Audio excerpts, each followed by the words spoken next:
All right, I finished rolling. It is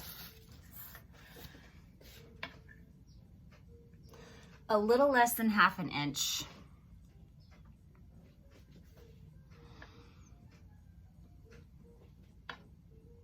It's a little fatter over there, but only by a little. So this is how we're gonna do this. Going to take our ruler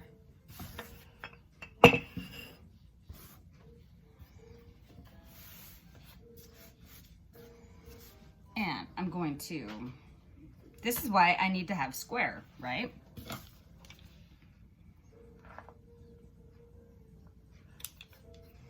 Now I really need to have square. Okay, let's start right there. I know that it doesn't have dough right here, but that's totally fine because, we'll see. Okay, 3.5, 7, 10.5, 14. Okay, and now we're gonna come up to the center of one of them on the other side and notch it. And that was 3.5 and 7, 10.5. All right, that's how we do that. And then we come up to those centers on one side.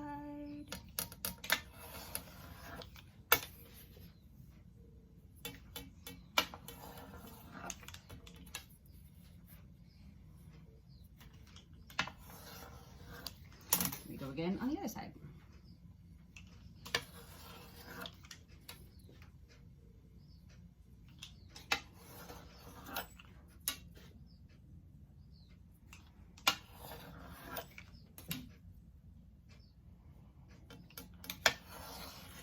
All right, now I have my triangles.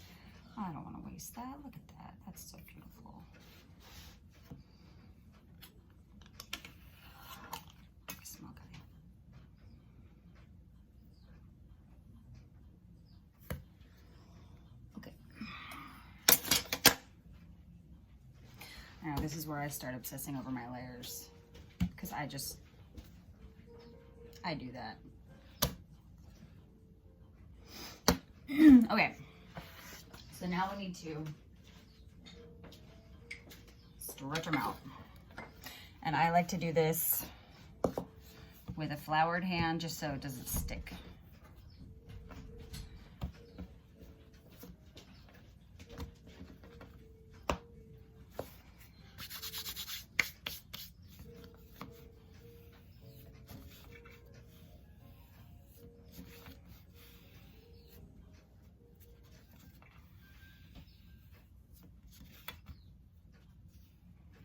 Well, it's stretching pretty good. That's a good sign. At the bakehouse, we used to be able to get it like, whoo, but then we had a sheeter. Darn you, sheeter. Okay. So I'm gonna cut in the center. I'm going to spread and roll it up. And yeah, I know that's slightly on the thick side. Flatten. That is how you make the croissant. Now, I want to try and make this even flatter because these are rather thick.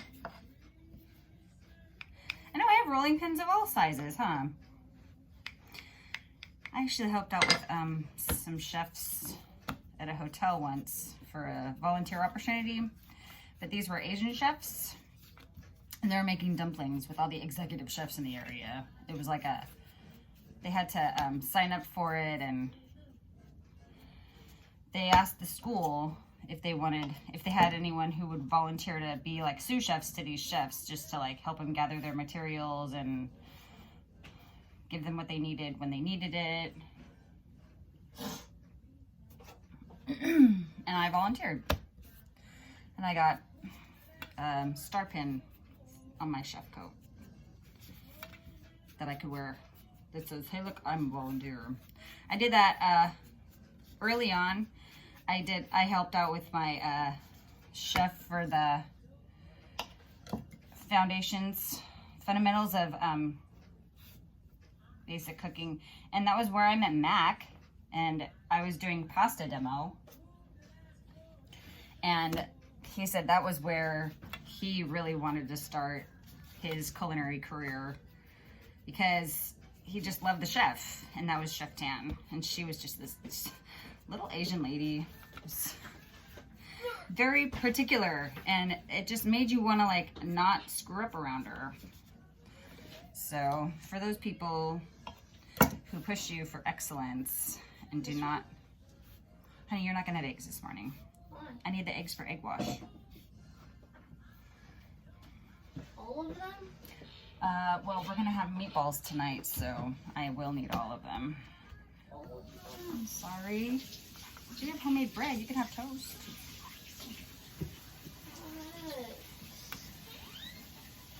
You want 2 eggs? I can give you 2 eggs. That's fine with me. Okay. I mean, 2 eggs, I think it's enough. Okay.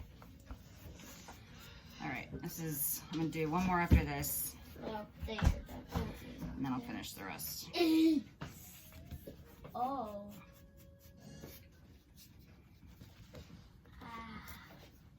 One left. There's 4 eggs left. I know. Yeah. So you're gonna use one for egg wash and the other for meatballs?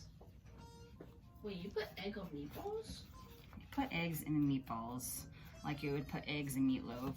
It's a binding. It helps them to stick together. Yeah. So what you're looking for is gluten. No, If we can spread together. that is no. We'll talk about it later. The eggs have a protein. Eggs are protein, and eggs help things to stick together. Bread doesn't have, this bread doesn't have eggs. And when we're talking about eggs and bread, it's more of like an enriching thing. It makes it more fatty and delicious. Like challah has eggs. Mom, do I use this one? Okay, I'm gonna finish up here and then we'll set them. I've set them on my parchment line cheat pan. We're not even gonna cover them. I've purposefully made my house warm this morning. It's like 72 degrees. What? And we'll let them proof and then we'll bake them off.